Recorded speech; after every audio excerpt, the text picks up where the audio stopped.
Hello বন্ধুরা, আপনারা দেখছেন টেকনিক্যাল এমসে ইউটিউব চ্যানেল।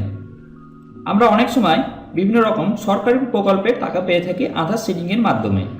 তো সেক্ষেত্রে অনেকে ডাউট থাকে, বুঝতে পারেন না আপনার কোন অ্যাকাউন্টে টাকা যাবে, কোন অ্যাকাউন্টের সঙ্গে আপনার আধার সেটিং করা আছে। আপনার একের বেশি অধিক অ্যাকাউন্ট থাকার ফলে আপনার সমস্যা হয় বুঝতে আদৌ কোন অ্যাকাউন্টের সঙ্গে আধার সেটিং করা আছে। তো আজকে আমি সেই প্রসেসটি দেখাবো, যার থেকে আপনি বুঝতে পারবেন আপনার কোন অ্যাকাউন্টে সরকারি প্রকল্পের টাকা যাবে। তো আপনি অ্যাট ফার্স্ট ব্রাউজারে এসে ইউআইডি লিখে সার্চ করবেন। সার্চ করার পর আপনি মাই আধার এই অপশনটায় ক্লিক করবেন। এই অপশনে ক্লিক করার পর সাইটটি ওপেন হয়ে যাবে আধারের। এরপর আপনি লগ ইন এই অপশনটায় ক্লিক করবেন।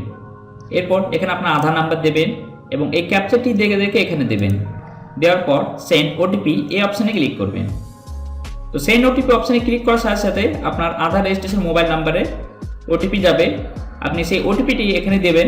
দেওয়ার পর লগ ইন এই অপশনটায় ক্লিক করবেন। তো লগ ইন অপশনে ক্লিক করার সাথে সাথে আপনার আধার প্রোফাইলের ড্যাশবোর্ডটি ওপেন হয়ে যাবে। তো এখানে বিভিন্ন রকম সার্ভিস দেখতে পাবেন। তো আপনি ব্যাংকের সেটিং দেখার জন্য ব্যাংক সেটিং স্ট্যাটাস আপনি এই অপশনে ক্লিক করবেন। তো অপশনটি ক্লিক করার সাথে সাথে এখানে দেখতে পাবেন আপনার আধার নম্বরটির লাস্টে 4টি নাম্বার এবং ব্যাংক নেম এখানে শো করবে এবং তার আধার সেটিং স্ট্যাটাস দেখুন এখানে অ্যাক্টিভ শো করবে এবং লাস্ট কবে আপডেট হয়েছে আধার সেটিংটি তার ডেটটাও এখানে শো করবে।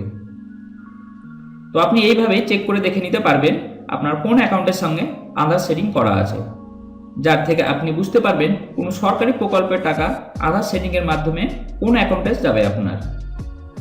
তো আজকের এই ভিডিওটিতে এইটুকু বিষয় জানানো ছিল। ভিডিওটি দেখে যদি একটু ভালো লাগে লাইক করবেন ও চ্যানেলটি সাবস্ক্রাইব করবেন। আজ তাহলে এই পর্যন্ত, আবার দেখা হবে নতুন কোনো টপিক নিয়ে পরের ভিডিওটিতে।